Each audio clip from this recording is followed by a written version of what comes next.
In today's episode, this one's going to be crazy. This concept I call the entrepreneur GPA. So how does a person that is an entrepreneur begin to grade themselves? You know, in school, it was about grades. When you got older, it was about credit scores. But what is the grading scale for an entrepreneur to know whether they are succeeding, winning, passing, or failing, and how do they improve it? I'll teach you that in today's episode. I'm on a mission to teach coaches and entrepreneurs how to make more, work less, hire their funnel, and let the funnel do the work. If you're ready, join me on Monetize with Marcus podcast. Welcome back to another episode of Monetize with Marcus. I'm your host, Marcus 𝗬𝗲. Who else would it be with a name like Monetize with Marcus? Who were you expecting? But so in today's episode, we're going to unpack this whole concept that I recently created. I had a chance to come on, what is it called? Social Proof, right? No, it wasn't Social Proof Podcast. What is the thing? The Morning Meetup. That's what it's called. My good friend 𝗕𝗂𝗀𝗃, if you haven't checked out his podcast, Social Proof Podcast, it's in the top 10. He's phenomenal. Donnie Wiggins and what they're doing. But he gave me a chance to come on the Morning Meetup. Every morning, entrepreneurs meet around the world at 8 a.m. He had almost 600, 700 entrepreneurs on there at 8 in the morning. So he had me come on, and we were talking about mindset. So I came up with this concept that I call the entrepreneur GPA to be able to really show levels or grading scales for entrepreneurs that deals with all of it. It deals with mindset, not making money, not business. I'm talking about, you always hear me say you can't build a business bigger than you build yourself. So the whole concept is around stress levels and habits and all the internal work that grows a company. And it got so crazy, we did one, and he was like, bro, you got to come back and finish it. So I ended up coming on twice. And I said, you know, what's one of the best things that I could tell you in today's podcast? That. And I'll do you an injustice. I was on there for an hour, 2 weeks in a row.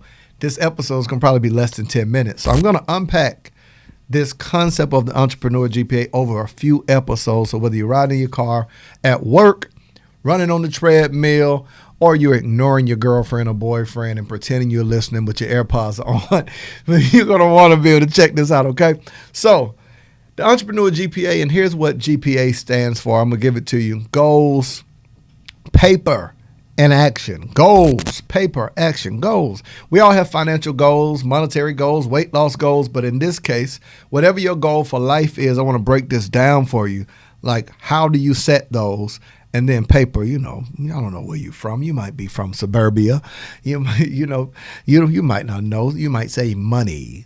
Some say Skrilla, some say ducat, some say looped, some say money, some say cabbage, Benjamins, change, bread, or run me my money, whatever you call it. In this case, we're going to refer to it as paper. And the last is action. And I started talking about how all three, I really think for an entrepreneur to really grow and excel in business, all three has to be aligned. Most people start with action.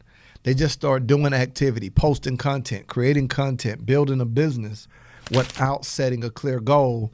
And the best way I can say it to you, you know, a action without a goal is just an attempt to just do activity, right? You just feel good about movement, but how do you know when you've arrived? How do you know what you're fighting towards, moving towards without a clear goal? So goals, paper, action. But let's get into the grading scale. I start talking about these F students, right? This is the grading scale, these F students. F students, and the premise of this whole thing are those that I refer to as habit addicts. I believe an entrepreneur who cannot manage, change, or adjust their habits is a failing entrepreneur. Like, you getting an F. I'm talking about big F on the paper. Do not pass go. Do not collect a paycheck. An F. You don't run your business. You don't run your life. Your habits do. So it's only when you can monitor, adjust, change, and alter your habits can you really see progress in your life and progress in your business. So let's use an example. If the habit you had as an employee is to always show up late, your habit as an entrepreneur is to always do things at the last minute. So let's say you're trying to do a webinar. Let's say you need to have an admin day. Let's say you need to file your taxes. Let's say you need to hire an employee or send back to let's say a client some information. You're going to always be late doing that because the habit you created is going to transfer itself into business and you won't be able to scale or grow because you cannot even hire an employee to manage something when you've built a business that supports your habits. So your employees are like, hey, I need that document so I can go ahead and send this out. But your habit is you wing it. You like there is no plan. Like you're one of those people that I'm an inspirational person. You know, I like to flow by the seat of my pants, and I just like to flow. That works as long as it's you. But your habit's going to keep you from scaling because you cannot bring new people into your business. You cannot allow the business to grow. You can't sell it. You can't scale it. You can't put anything in place. So when we start talking about habit addicts, here's the best way to word it. Most habit addicts that are entrepreneurs will do anything. I'm talking about even at the risk of money to get a hit of their habit. What's it? Like, so normally your habit is one of those things that satisfy you. Let's say you like sleeping in. Well, it's cool. I mean, it depends on who you are. But is that habit and the things that you do, whether you push meetings back where you can get more done in a day, is getting ahead of that habit more important than being able to grow and sustain your business? If it is, it's not your marketing, it's not your sales, it's not your ads, it's your habits that's hurting your bottom line. So I would say for any person, you should frequently, often monitor the habits that need to change. So let's use myself. I'm hyper creative and I can get a whole lot done. I'm trying to learn now that I'm moving from this entrepreneur role to CEO role. What habits did I embrace as an entrepreneur that needs to change as the CEO of my company? Because I want to hire more people. I want to do less, make more, and scale and grow my company by allowing people to be effective. So I need to set vision, set the tone, really focus more attention on standard operating procedures to be able to empower each person. So how do I do that if I'm used to being the only one that knows how to do it? If I'm used to micromanaging each part of it? If I don't trust my sales team, if I don't trust my VAs, if I don't trust my editors, my videographer, and if I don't tell them in advance, hey, here's where we're going for the month. Every company needs to have a focal point, AKA a goal. That goal accomplishes paper. And from our income goal of paper, that determines what action we take. So if I say our goal is to sell 1,000 courses, 1,000 courses will make us blank amount of money. That's the paper. And here's the action we need to take. We need this many videos, this much marketing, this much ads, this much in strategy, this many funnels. These are the webinars. So it guides all of it. But it can't happen if my habit is to just flow. Like no structure, no mapping it out. Be honest with me.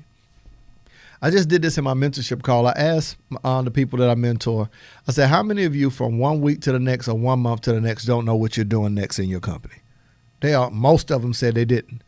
That means their habit is to just, in spontaneity, do things for their business. But, you're probably not going to like this. No person has ever won a gold medal on accident. No person's ever won an NBA championship on accident. So you're not going to grow a company on accident. It has to start with the GPA. It's the goal. It's the goal. Then there's the paper, whether that's the championship, whatever that is for you, that mile marker, and then the action that follows behind it. So I just want to give you that framework in today's episode and give you that F student. If you truly are a habit addict, one that is addicted to getting high off your own supply, that your habit of procrastination or whatever it is the thing that's hurting your bottom line and business income, you're putting things off. I wanted to kind of give you the framework of it. And in this next episode, I'll unpack more what I refer to as D students and C students and all that stuff, so you really get more context. So I hope you enjoyed today's episode, but most importantly, I hope that you change and stop getting high off your habits. I'll see you in the next episode.